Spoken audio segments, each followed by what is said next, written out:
मेरा मन इतना व्यथित क्यों है? मेरा मन इतना चिंतित क्यों है? सामने वाले के पास ऐसी क्या चीज है जो मेरे पास नहीं? उसे किस बात की इतनी खुशी है और मुझे किस बात का इतना दुख? दिखाई तो कुछ नहीं दे रहा, लेकिन अंदर ही अंदर स्वयं में एक कमी महसूस हो रही है। ये क्या है? पृथ्वी पर यदि मैं जन्मा हूं तो मेरा जन्म लेने का कारण क्या? धरती पर बोझ बढ़ाना है या कोई उत्तरदायित्व मुझे ईश्वर ने सौंपा है? और सौंपा है तो वो क्या है? क्या मेरा नियति है और क्या मेरी मंजिल है? ऐसे सवाल आपके मन में भी हर समय आते होंगे, लेकिन कभी आपने अपने आप को जानने का कोशिश किया? यदि आप स्वयं को जान गए, वही सारी समस्याओं का अंत हो जाएगा। लेकिन इंसान का स्वभाव ऐसा होता है कि इसे एक जरिया चाहिए, स्वयं को सुधारने, स्वयं को जानने के लिए भी, और वही जरिया आध्यात्म है, ईश्वरीय मार्ग है। जैसा कि आपने वीडियो के थंबनेल में देखा, राजा की तरह जिएं और ऋषि की तरह सोचें, अवसाद और आलस्य का अंत। अभी इस बात को हम थोड़ा विस्तार देते हैं, इसलिए वीडियो में अंत तक कृपया करके बने रहें। श्री आर्यवर्त संस्थान के इस मंच पर मैं पंडित श्री रवि रुद्र मिश्रा शास्त्री आप सभी का स्वागत करता हूं। आज का मनुष्य एक ऐसी दौड़ में शामिल हो चुका है जिसकी कोई अंतिम रेखा ही नहीं। हम सब कुछ पाने के लिए ही भाग रहे हैं, लेकिन जो मिल जाता है उसकी खुशी भी हमें क्षणिक ही लगती है, और जो नहीं मिलता उसका दुख हमें जीवन भर सताता है।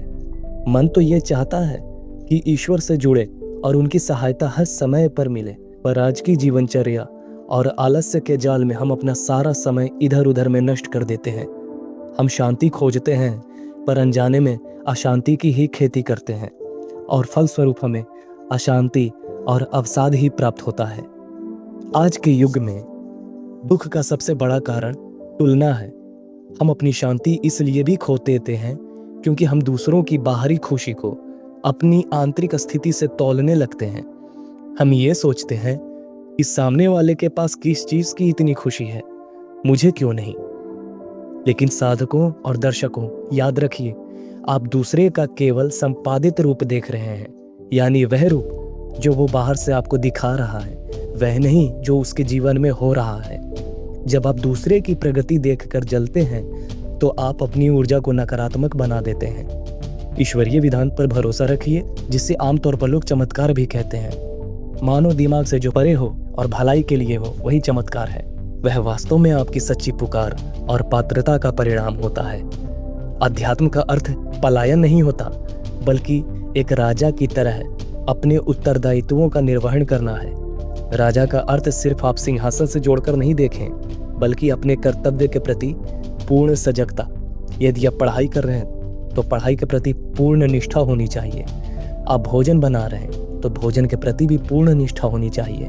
चाहे आप दुनिया भर के कोई भी क्रियाकलाप कर रहे हो, उसमें आपकी पूर्ण निष्ठा और सजगता होनी चाहिए। यही राजा जैसा पुरुषार्थ होता है। जब आप कर्म क्षेत्र में उतरें तो आपके भीतर हमेशा यही बात चलनी चाहिए, नकारात्मक बातों को छोड़कर, हे ईश्वर, मैं कर्म करने के लिए तैयार हूँ। मुझसे केवल सत्कर्म हो जिससे अन्य का भी भला हो और मेरा भी आत्मबल बढ़े। मुझे वह मनोबल प्रदान करिए कि मैं उस नकारात्मकता और व्यर्थ के गहन चिंतन को जड़ से उखाड़ फेंकूं, जो केवल तनाव और अवसाद ही मेरे मन को देता है। एक कुशल प्रशासक की तरह अपने जीवन का कामकाज पूरी लगन से निष्पादित करें। जिस क्षण काम पूजा बन जाता है, उस क्षण आलस्य भी विदा हो जाता है।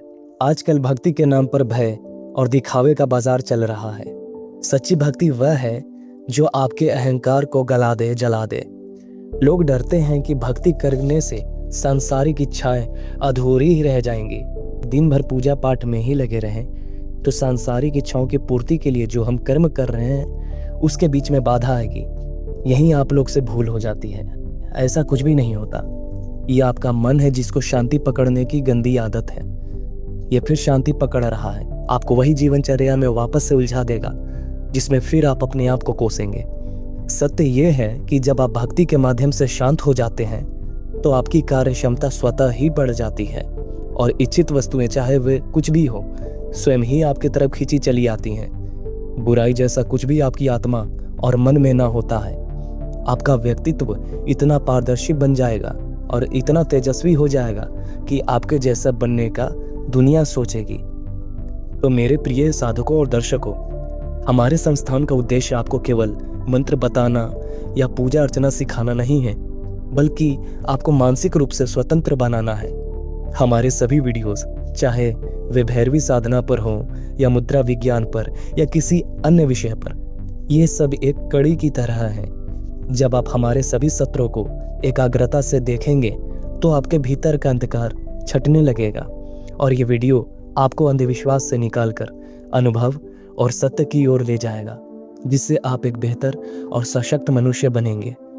ईश्वर आपको जीवनचर्या से मुक्त होने के लिए नहीं कहते, बल्कि जीवनचर्या करवाते हुए भी आपको मुक्त, शांत और हमेशा आनंदित रखते हैं। संसार में रहें, एक राजा की भांति ऐश्वर्य और कर्तव्य को संभालें, लेकिन अपने केंद्र को यानी अपने मन को हमेशा ईश्वर से जोड़कर रखें।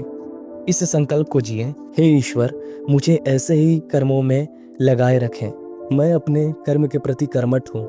मैं कोई भी काम तैयार हूँ करने के लिए जो मानव हित में या मेरे हित में या मेरे भविष्य के हित में होगा। बस इतना ही पर्याप्त है इस बेलगाम घोड़े जैसे मन को समझाने के लिए और अपने नियंत्रण में रखने के लिए। आपका सदैव मंगल हो, यही जगजननी भगवती से प्रार्थना है। आपका मार्गदर्शक और श्री आर्यवर्त संस्थान से पंडित श्री रवि रुद्र मिश्रा शास्त्री, तंत्र विश्लेषक एवं आध्यात्मिक धार्मिक अनुष्ठान विशेषज्ञ। जयति भगवती। हर हर महादेव।